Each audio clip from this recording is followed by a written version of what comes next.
नमस्कार दोस्तों, मैं संदीप कुमार कौशिक आप सभी का आपके अपने कार्यक्रम एस्ट्रोनॉमोलॉजी 456 में हार्दिक स्वागत करता हूं। दोस्तों, बात करने जा रहे हैं आज मेष राशि की। मार्च माह 2025 में इनके साथ क्या अच्छा होगा और किन क्षेत्रों में इन्हें सावधानियां बरतने की जरूरत पड़ेगी। जैसा कि आप लोग इनका चार्ट देख रहे हैं, दूसरे भाव में जो है गुरु है, तीसरे भाव में मंगल है, छठे भाव में केतु है और 11वें भाव में सूर्य के साथ शनि विराजमान है। 12वें में राहु, शुक्र और बुध तीनों विराजमान हैं। दोस्तों, कुछ इस प्रकार से कुंडली बनी हुई है।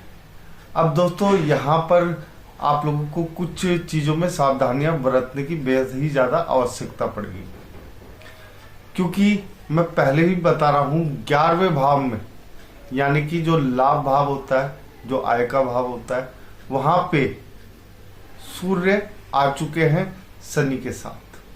तो यहाँ पर आप लोगों को बहुत ही सावधानी से कार्य करना पड़ेगा, यानी कि अगर आप लोगों को कुछ कमाना है तो उसमें सावधानियां बहुत ज़्यादा बरतने की आवश्यकता है। किसी भी क्षेत्र में आप लोगों को शांति से कार्य लेना है, नहीं तो आय का स्रोत जो है वो थोड़ा सा डिस्टर्ब हो सकता है। यहाँ पे हालांकि शनि जो है आपके अच्छे भाव में है, लेकिन फिलहाल आप लोगों को इस चीज की सावधानी बरतनी पड़ेगी। आप लोगों को जब भी हो सके राम का नाम या हनुमान चालीसा जितना ज्यादा हो सके उतना आप लोगों को करना है।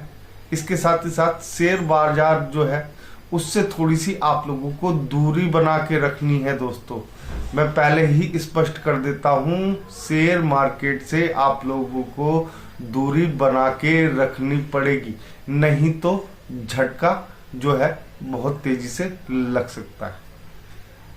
अब बात करते हैं दोस्तों और चीजों की। एक तरीके से यहाँ पे विपरीत राजयोग भी बना हुआ है, लेकिन उस राजयोग को और भी प्रभावी करने के लिए आपको कुछ कार्य करने पड़ेंगे। विपरीत राजयोग कहाँ बना हुआ है? आपके 12वें भाव में।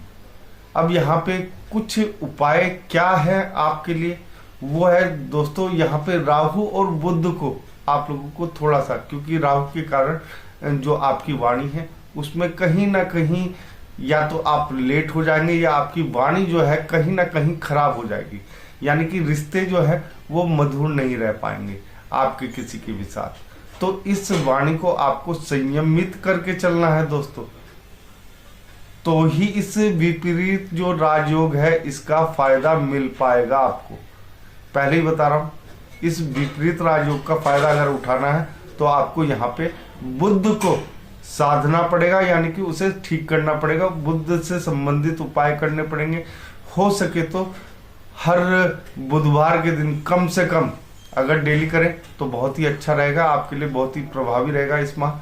लेकिन अगर आपको इस राजयोग का फायदा उठाना है तो आपको एक ही काम करना है, बुधवार के दिन गाय को हरा चारा जितना हो सके उतना खिलाएं, और हो सके तो डेली भी कर दें, तो इसमें आप लोगों को कोई क्षति नहीं है, इसका फायदा आपको काफी ज्यादा मिलेगा। एक चीज और, यहाँ पर आप लोग जो है अगर देखा जाए, आपकी जो राशि स्वामी है वो तीसरे भाव में बैठे हुए हैं और वो 9वें भाव को देख रहे हैं, यानी कि भाग्य साथ तो देगा। और थोड़ा सा आप लोगों को सावधानियां बरतनी पड़ेगी, अपने राशि स्वामी की आराधना करनी पड़ेगी यहाँ पर। इससे आपका भाग्य चमकेगा, थोड़ा सा आप लोगों को रास्ता खुलता हुआ दिखाई देगा। थोड़ी आप लोगों को यहाँ पे इस माह जो है दोस्तों बहुत ही ज्यादा सावधानी बरतने की जरूरत पड़ेगी। ये मैं इसलिए कह रहा हूँ कि यहाँ पे बहुत सारी चीजें आपके हाथ से हो सकता है निकलती हुई दिखाई दे, लेकिन अंत समय में वो सब कुछ सही हो जाएगा। इन उपायों के कारण आप लोगों को चाहिए यह है कि थकना नहीं है कभी भी। थकने का अर्थ यह है कि अगर आप किसी कार्य को कर रहे हैं उसमें निरंतरता बनाए रखें, यानी कि उससे ऊबे नहीं, उससे पीछे ना हटे। अगर आप लोगों को उस चीज से लाभ चाहिए तो यहाँ पे आप लोगों को बेहद ही सावधानी भरे कदम उठाने की आवश्यकता पड़ने वाली। छठे भाव में केतु है, तो केतु आप लोगों को मालूम है किस प्रकार के फल देते हैं, यानी कि नौकरी में थोड़ी सी अड़चने आएंगी। अगर आप लोग देख रहे हैं कि नौकरी करनी है तो वहाँ पे अड़चने आएंगी, यानी कि अगर आप नई नौकरी की तलाश में जा रहे हैं तो वहाँ पे सोच समझ के अपने जो कदम है वो बढ़ाएं। अपनी वाणी को, जो मैं पहले ही बता चुका हूँ, अगर उसे साध के रखते हैं, यानी कि सही रखते हैं, संयमित तरीके से बातचीत करते हैं, तो उसका फायदा आपको नौकरी में मिल सकता है। यानी कि नौकरी जैसी आप चाह रहे हो उससे अच्छी मिल सकती है। इस चीज का विशेष ध्यान रखना है आप लोगों को। और यहाँ पे हो सकता है आपको लंबे समय के लिए टिकना पड़े। अगर आप लोग जॉब बदलते रहते हैं तो यहाँ पे जो है आपको टिकने की आवश्यकता पड़ेगा, क्योंकि ये जो समय है एक माह पहले का, यानी कि शनि जो है 29 तारीख को मीन राशि में पहुंचेंगे और वहीं सूर्य भी 15 तारीख को मीन में पहुंच जाएंगे। यानी कि ये जो चीजें हैं मेनली आपको 15 तारीख तक बहुत ही ज्यादा संभाल के रखनी पड़ेगी। इसके बाद आप लोगों को लाभ होगा, ऐसा नहीं है कि लाभ नहीं होगा। शेयर मार्केट से मैं बार बार कह रहा हूं, शेयर मार्केट या कोई भी ऐसी चीज है, जुआ सट्टा जो भी है, उन सब से आपको दूरी बना के रखनी पड़ेगी दोस्तों। सफलता थोड़ी लेट मिलेगी लेकिन मिलेगी जरूर। उसके लिए आप लोगों को संघर्ष करना पड़ेगा, लेकिन उस संघर्ष से आपको पीछे नहीं हटना है। बात करते हैं दूसरे भाव की, जहाँ पे पूरे साल भर गुरु विराजमान रहे और अब भी वही है। यहाँ पे गुरु जो है आपका जो पैसा है, यानी कि जो आपने डिपॉजिट कर रखा है, यानी परिवार से जो मिलने वाला पैसा है, जो भी समझ लीजिए एक तरीके से आपका जो धन है जो आपको मिलना चाहिए, उसमें आप लोग एक तरीके से ये देखेंगे कि सब कुछ अच्छा हो रहा है। यहाँ पे ये भाव जो है, दूसरा भाव आपके लिए काफी उत्तम रहे। पिता के साथ कोई भी ऐसी बात ना करें जिससे उन्हें कष्ट हो। एक चीज और, कार्य क्षेत्र में आपको सफलताएं मिलेंगे। व्यापार वाले लोग थोड़े से सावधानी से अपने कार्य करें तो उन्हें भी सफलता यहाँ पे मिल जाएगी, लेकिन सावधानी पूर्वक। यहाँ पे अगर आप लोगों की सावधानी हटी तो दुर्घटना घटी। यहाँ पर आप लोगों को देखना पड़ेगा कि आप जिस भी कार्य क्षेत्र में कार्य कर रहे हैं किसी से बहस ना करें। अगर आप लोगों को आगे बढ़ना है, बहस जो है, बुद्धि यानी वाणी, ये सब कुछ जो है मैंने पहले ही बता दिया। आपका जो बुद्ध है वो 12वें भाव में, वहां पे उसे साधने की आवश्यकता है, तो आपको सारे ही क्षेत्रों में सफलता मिल जाएगी। धन ऐसा नहीं है कि नहीं आएगा, ठीक है। वो 15 तारीख के, यानी कि आधा महीना जब बीत जाएगा उसके बाद से धन का आगमन जो है बहुत ही सुचारू रूप से हो जाएगा।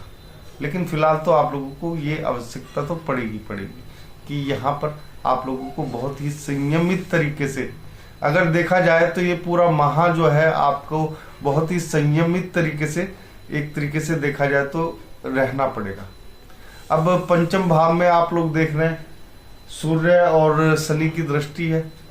पंचम भाव सूर्य का स्वयं का भाव है, यानी कि यहाँ पे आपको तरक्की तो मिलेगी, लेकिन एक चीज का विशेष रूप से आप लोगों को ध्यान रखना पड़ेगा, वो ये है कि अगर आप लोग किसी के साथ रिलेशनशिप में हैं, यानी कि प्रेम संबंधों में, तो वहां पर आप लोगों को बहुत ही सोच समझ के अपने जीवन साथी को चुनने की आवश्यकता है।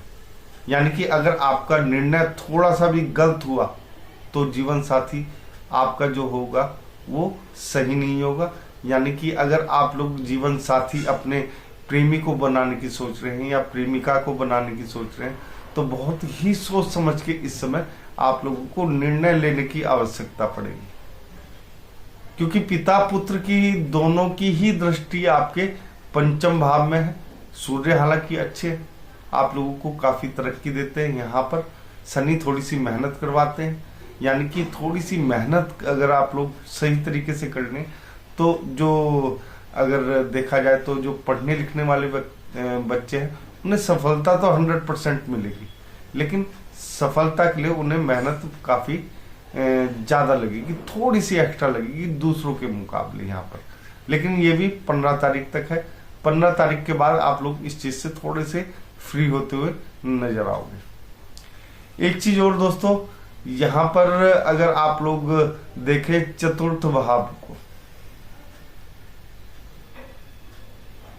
चंद्रमा का है, यानी कि अगर आप लोग किसी, देखो फिलहाल तो आप लोगों को कोई भी ऐसी बड़ी चीज की खरीदारी नहीं करनी है इस माह जिससे आप लोगों को कर्ज लेना पड़े दोस्तों, क्योंकि केतु जो है आपके छठे भाव में।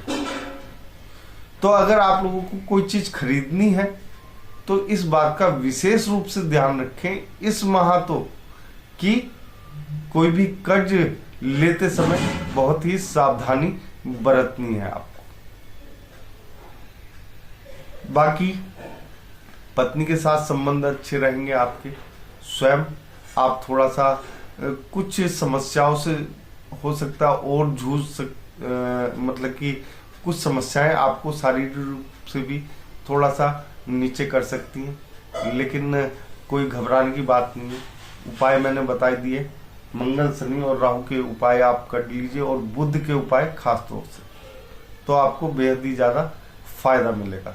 पुराना जमा हुआ जो किया हुआ पैसा है उससे आप लोगों को आगे बढ़ने में मदद मिलेगी। दोस्तों आज के कार्यक्रम में बस इतना ही। अगर आप लोगों को हमारा ये कार्यक्रम पसंद आया तो कमेंट बॉक्स में जय श्री राम लिखना ना भूलें, और आप सभी मित्रों को भी हमारा जय श्री राम।